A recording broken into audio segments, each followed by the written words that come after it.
Beleza, pessoal, Daniel Wilt aqui na área. Eu queria passar uma dica para vocês aqui, um modelo mais simples possível de um quadro, usando aqui a ferramenta Trello. A ideia é fazer um treinamento mais específico sobre a ferramenta muito em breve, mas eu queria dar uma dica de como que eu faço para organizar os meus quadros. Então, eu brinco com uma das coisas que é começar com o que a gente sabe. Então, eu começo sabendo coisas que eu tenho para fazer, né?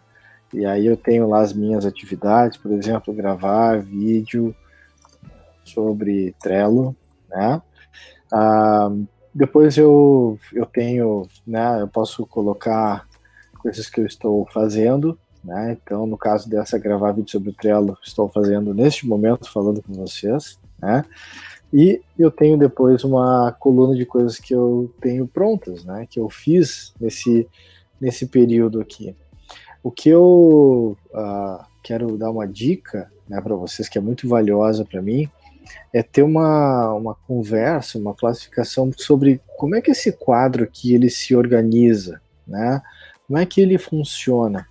Porque eu posso começar a brincar sobre alguns limites, eu posso começar a brincar sobre qual é o meu período de arquivamento dele, né? Então, eu vou colocar aqui uma coluna que eu chamo de políticas, né? E eu deixo ela sempre como primeiro. E aí, basicamente, aqui nessa parte das políticas, eu deixo claro o que é esperado para mim, né? Então, por exemplo, posso fazer apenas uma atividade por vez, né? Atividades ficam em espera na coluna fazendo, adicionar rótulo vermelho, por exemplo, né? Para pedir ajuda ou amarelo para indicar espera, por exemplo. Então, essas aqui são duas políticas que eu meio que já aprendi da minha vivência com os quadros e tal, e é uma forma que eu me organizo, né, para fazer isso.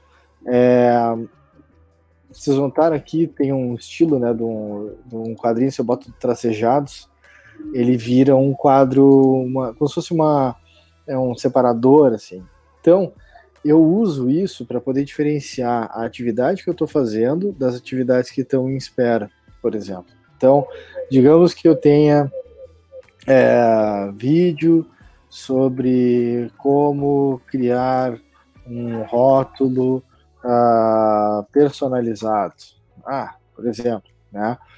E aí, digamos que eu comecei a brincar com esse assunto, mas, poxa, eu tive que parar porque eu resolvi fazer essa gravação, né, o vídeo sobre o Trello. Então, se eu tinha começado a fazer essa atividade, né, e eu estava assim, eu tive que, vou ter que parar essa atividade aqui, né, então eu movimento ela para cá, eu tenho aqui nos meus rótulos, então, como ela vai ficar em espera, eu estou botando o rótulo amarelo, e aí estou fazendo essa minha atividade em questão aqui. Então, isso estaria uma visão, mais ou menos, dizendo que tenho uma atividade por vez, né?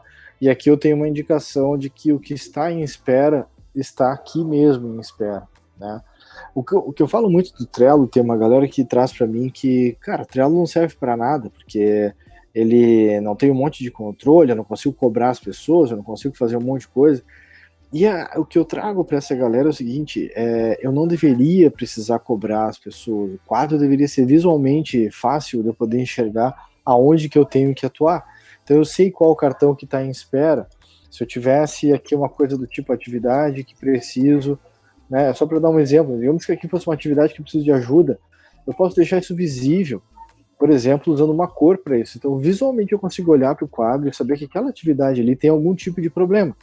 Então, seria muito interessante eu poder colocar alguma coisa do tipo aqui: estou precisando falar com, vamos botar aqui, Guilherme Elias. Estava conversando com o Guilherme Elias há pouco, né, sobre o assunto X, né? Digamos que eu coloque aqui essa indicação de que eu preciso disso. Digamos também que eu quero me dar uma ideia que, cara, isso aqui tá esperando, eu preciso de ajuda, mas não pode esperar muito tempo, então de repente eu posso ter um limite de data aqui para colocar, então, dia 30 de abril, por exemplo, é minha data limite para ela. Visualmente eu consigo enxergar as coisas que estão acontecendo nesse processo, isso pode ser bastante relevante para a gente. Então, isso aqui é o iniciozinho, mínimo de um quadro. E se a cada novo aprendizado que eu tenho ao usar um quadro, eu vou adicionando um card para falar dessas políticas que eu aprendo. Então, para vocês terem uma noção aqui de como que a gente pode fazer para operar. Então, eu quero agradecer aqui, enfim, o tempo de vocês para isso. E beleza, a gente segue conversando aí. Obrigado pelo tempo e pela audiência. Muito obrigado, valeu.